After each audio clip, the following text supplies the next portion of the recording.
Leaders like speed. They like to move fast. They want results fast and they don't want to commit to a lifetime experience. 10 weeks is a good start. And so, in those 10 weeks, we have a call every week. We record every call and we ask our clients to listen to the recording. Why do we do that? So that so that our clients can hear themselves speak, hear how they sound, the words they use, the stories they tell, and start to become observers of how they show up in the world. The second thing we do is we ask our clients to journal in an online journal every single day with their coach. So, what happens is we give them a journaling prompt at the beginning of the process or at the beginning of the week, and they start journaling. And every time they journal, their journal goes back to their coach, who then reads and responds to the journal every single day.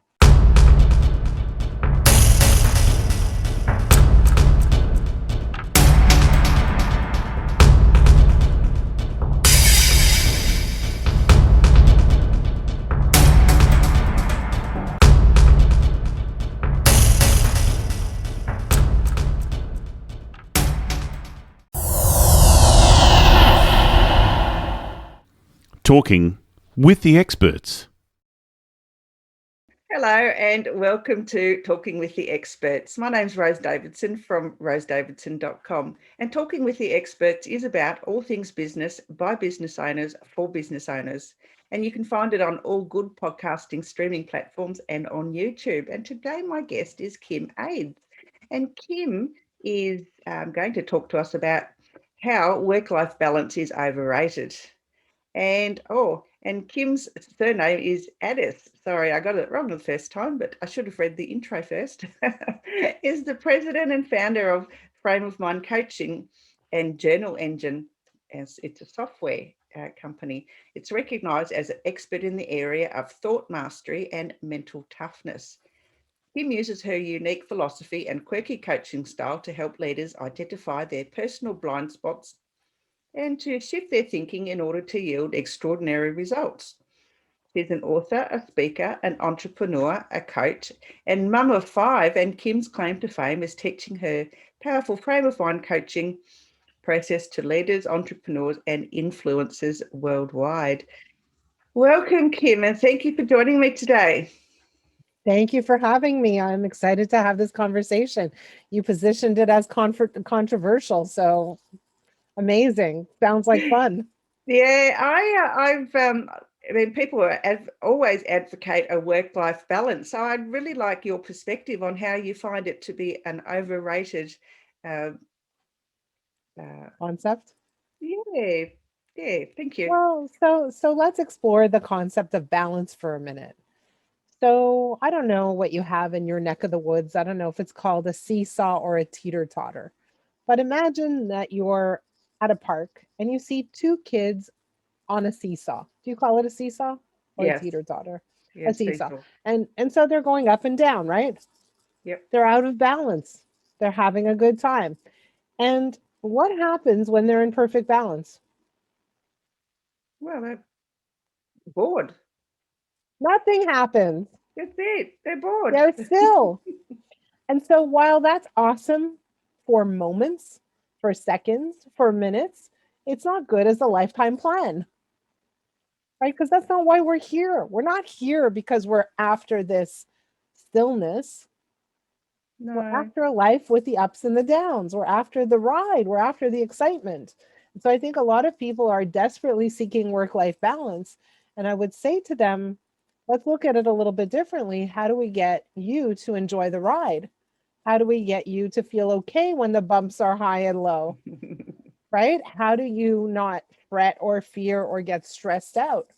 Instead, really enjoy the ride and live a life of passion as opposed to a life of balance.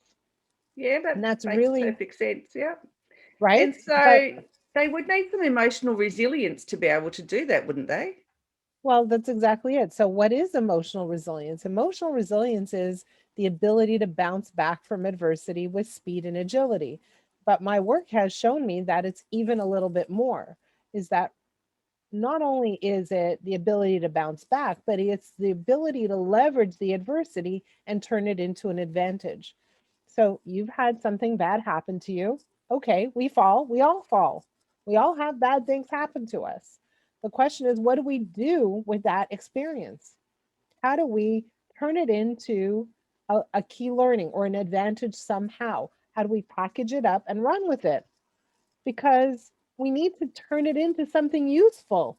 And when people are able to turn it into something useful, they thrive. When it's a consistent sore or thorn in their side, they are not thriving. No, that's also very true. I have a thorn in my side, and yeah, it's sometimes it bothers me that I can't get rid of it. But it's one of those things. It's the balance. You need to find that balance, I guess, and what's painful and what Oh, isn't. you don't need to find the balance. So tell me about the thorn in your side, if you're willing.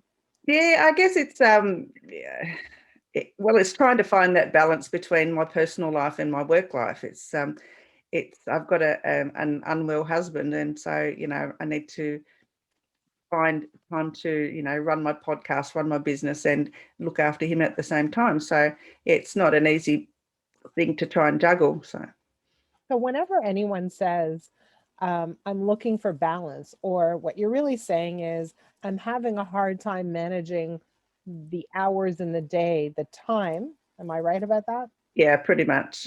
Then really what that's about is that's a shield or a layer, an over layer for what's underneath that. And what's underneath that is a set of beliefs about your circumstances. So, for example, you and I, we have the same amount of hours in the day. But you know who else has the same amount of hours in the day? Richard Branson. Look at how much he accomplishes in a lifetime with the same hours in the day. And what's different about you and me and Richard Branson? He thinks differently about his hours in the day and what he needs to accomplish, what resources he can access, what he needs to do versus someone else.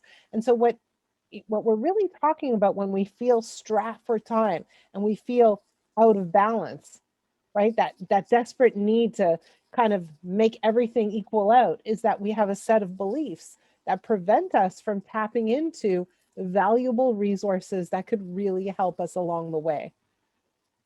Yep. And that's what I'm always interested in when people say, I don't have no time. I'm strapped. I'm stuck. Yeah, that's a very interesting way of looking at it. That's very intriguing. I'd like to talk to you a little bit more about that. I'd be happy to. Yeah, well, so how do you view like journaling? I don't journal. I don't do that. I find it really, it's just not something that I am comfortable doing. But how can business owners utilize this skill to reach their goals? So let me share with you how we coach people and then I'll back it up. Okay. So usually first of all, we coach leaders. We coach the highly driven population and people who tend to want to achieve really big goals, people who want to make a massive difference in the world, people who want to experience all the greatest things that life has to offer, and people who are frustrated because they aren't quite where they want to be, because people don't quite understand them, because they feel sometimes isolated, like they have the world of responsibility on their shoulders, and they feel this feeling of being stuck, like why aren't things moving faster? So those are the people I coach. And so the question is, how do we coach them? We always start off with only a 10-week coaching period. People say, why only 10 weeks? Is that enough? And I'll say, leaders like speed. They like to move fast. They want results fast, and they don't want to commit to a lifetime experience. 10 weeks is a good start. And so in those 10 weeks, we have a call every week. We record every call and we ask our clients to listen to the recording. Why do we do that? So that our clients can hear themselves speak, hear how they sound, the words they use, the stories they tell, and start to become observers of how they show up in the world. The second thing we do is we ask our clients to journal in an online journal every single day with their coach. So, what happens is we give them a journaling prompt at the beginning of the process or at the beginning of the week, and they start journaling. And every time they journal, their journal goes back to their coach, who then reads and responds to the journal every single day. So, what happens when a person journals? First of all, Every time I journal, I'm slowing down my thoughts because my fingers can't type as fast as my brain goes. Secondly, when I ask my clients to journal, I'm asking them to focus on a question. And normally we don't give ourselves the time or the space to focus on the important stuff, the important questions. Now, when they're doing that every single day, you know what happens? They make rapid progress. It's astonishing. When they do it with a coach, it's even faster because they're reflecting on what they're doing, what they're saying, what they're thinking, what they're believing, their patterns, etc., and they're moving the barriers out of the way. Right? And so what is journaling? It's a process of self-reflection. And really, one of the greatest things that prevents us from achieving our goals is a lack of awareness. We're not aware of what's getting in our way because we just go about our day doing, doing, doing, doing. We don't stop to think. We don't stop to reflect. And that really is a massive problem in the world because we're so busy all the time. Yeah, Right? probably busy being busy a lot of the times, I would think. Well, that's exactly right. Yeah, we're not busy being constructive. Well, and sometimes it takes a moment to slow down in order to really speed up, but we hardly ever give ourselves a moment to slow down. If we do, we go on vacation. We spend a fortune on a vacation. We go, we drink, we eat, we sunbathe, we come back, and we're just as tired as when we left. Absolutely. Yes, you come back to work to have a vacation from the vacation. Exactly, exactly. And so, what I'm asking people to do is take a break from your routine and give yourself a chance to really look at how you're operating, how you feel, how you're reacting and responding to things. When you get upset, what is it that is upsetting you? What are the patterns you fall into? You know, how do you react when people say different things or behave in different ways? What are your triggers? And learn about yourself because that information is almost like, you know, the gold that you need to move forward. It's the key success factor, really, that helps you move at a much more rapid pace. Yeah. Okay. Well, I might try that. Make me slow down a little bit and think about, where I'm going because I don't do a lot of self-reflection. So this might slow me down and change some of my thinking patterns and behavioral patterns. It might work. I'll tell you Just what, how about if I give you and your audience an exercise? Is that a good idea? sure. Okay. So I'm going to give you a journaling exercise. And guys, grab a piece of paper and a pen and write this down. Okay. So I'm going to give you two questions. Question number one, ask yourself, what do I really, really want more than anything? Now, you notice that I put two reallys in there. That was on purpose because I want you to think about what you truly deeply want inside, not what somebody wants for you, not what you think you should want, not what is expected of you, but what do you truly deeply want? Don't be afraid to say it. Now, the second question is, so what's standing in my way of having what I want right now? And write down all the reasons. And what you're going to notice is all those reasons are a reflection of your beliefs about what you're allowed to have and what you can't have, what you're equipped to have and what you're not equipped to have, what you believe you deserve and what you believe you don't yet deserve, and on and on and on. That list is a great starting point for identifying the barriers that you're creating that are preventing you from the success and the goals that you want to reach. Yeah, it's really odd that you should mention that because I actually had a dream this morning, like before I woke up this morning, about this very topic, and that seems to, like, I don't know, it's a coincidence. Is it though? Wow, there you go. I don't because I hadn't read your whole the whole thing about what we were going to be discussing and journaling, yeah, and I don't journal, and yeah, I was in my dream I was doing that, and we were discussing the questions that you asked. So how very odd. I'll even offer people one more thing. If you have the courage to not only answer these questions, but send them to me. I will personally reply. Oh, wow, that's wonderful. That is And you know why I wonderful. offer this? Thank People you. say, wow, Kim, how can you offer this? I'll tell you why. Because most people don't take me up on it. Ah, okay. That's a wonderful offer. Now, you do have some advice for business owners who are also parents, because I know years ago I owned a small retail food business, and I was trying to bring up 3 kids, go to school, and work full time outside of the retail business. So for me, it was really, really challenging. So what advice have you got for other parents that are running a business? And as you know, you mentioned earlier, I have 5 kids. My kids are older now, but I've been running my business for the past 16 years. So I understand the challenge of trying to run a business and trying to run a household. I understand that. And so my greatest piece of advice is that it's not so much what you do and what you accomplish that really matters. It's how present you are where you are. So how many times you're at home trying to be with your kids, feed your kids, take care of your kids, do the things that you're doing with your kids, but your mind is somewhere else. You're missing the moment. How many times are you at work and you're stressed out because your kids, forgot their lunch or is having a tough day or whatever it is, and you're not focused at work? And so really the question becomes not, what is my productivity level, but what is my presence level? How focused am I where I am right now? So, like right now, for me, the only thing there is you. That's it. There are no distractions. There are no other things I'm thinking about. There's no other conversation I'm having. I'm completely present. And really, people struggle with the idea of presence because they measure their lives, the quality of their lives by how much they accomplish as opposed to how rich their moments are. And I want to encourage people to milk your moments. Enjoy this right here, right now. Have passion in this moment.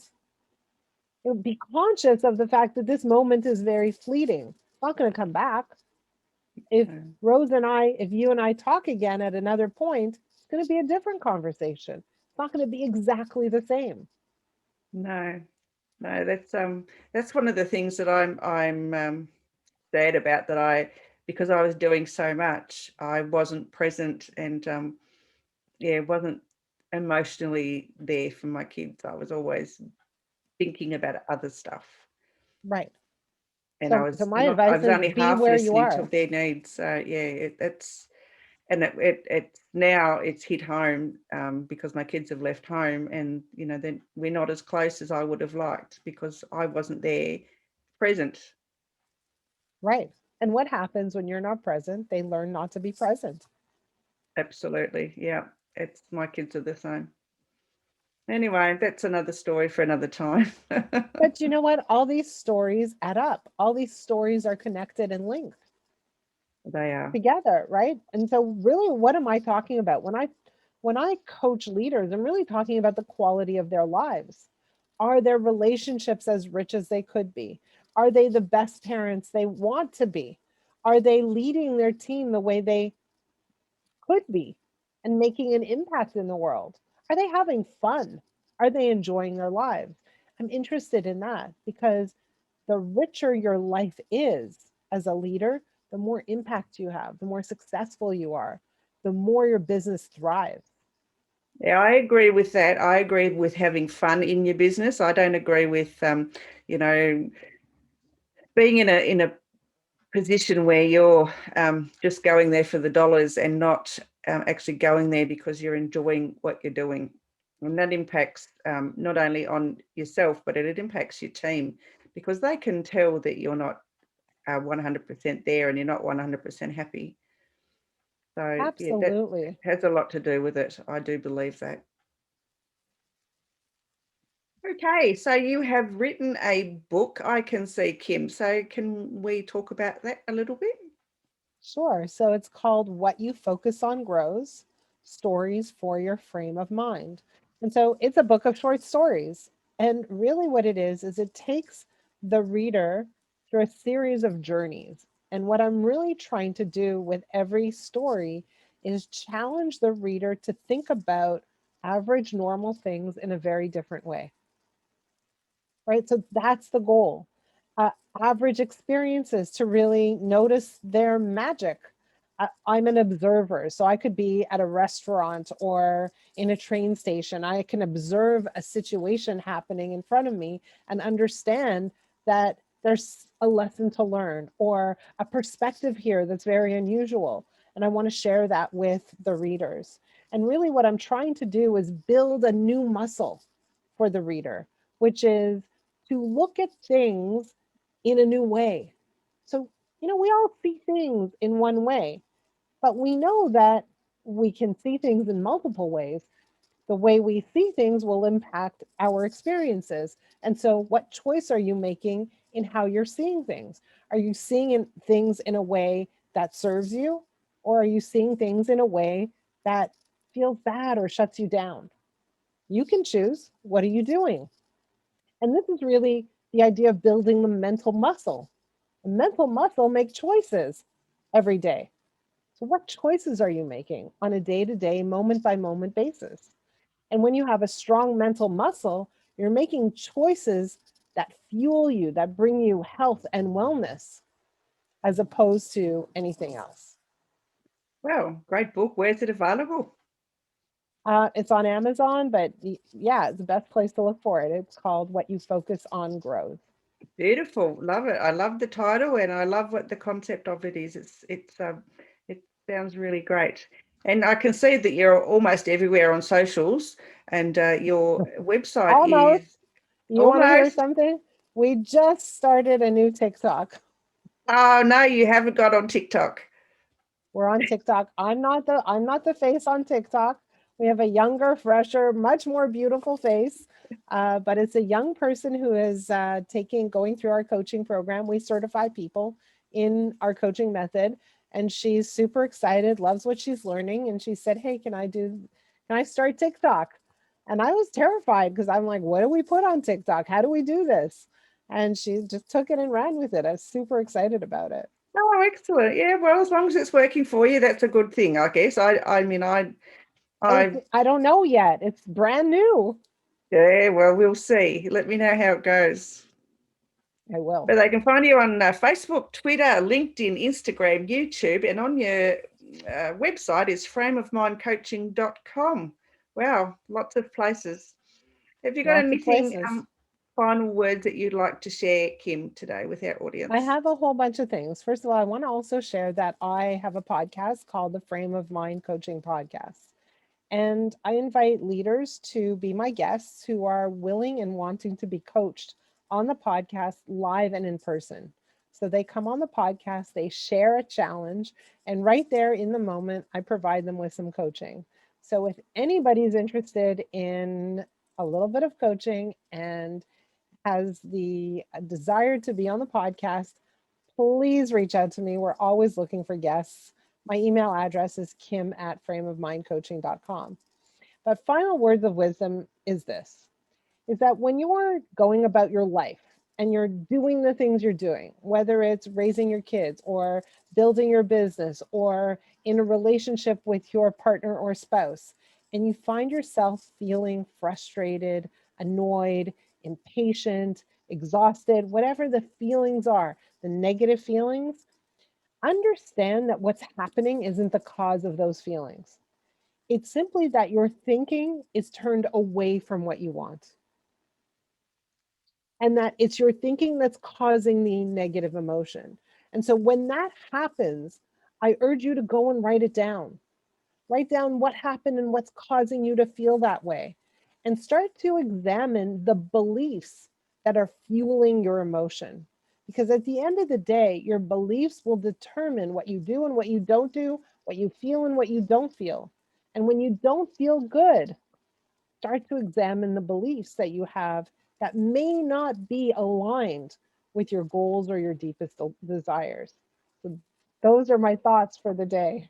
Oh, thank you, Kim. That they're actually great thoughts, and thank you for sharing your podcast with us too. And please, anyone that wants a bit of coaching from Kim, please make yourself available to her and her email address is kim@frameofmindcoaching.com, and she'll reach out to you and set you up with a date on her podcast. Thank you so much, Kim. I've really enjoyed our conversation today, and I might actually take you up on your coaching offer. Please do. It would be my pleasure. Thank you All so right. much for Well, thank having you me. again, and I will put you in my little list of talk tos later on in the year. I actually have a pile where I have kept people I want to engage with again. So you'll go in that little pile. Well, maybe I'll put myself at the top of the pile. All right. You take care, and you have a lovely evening. Thank you so much. It was great talking to you. Bye, Kim.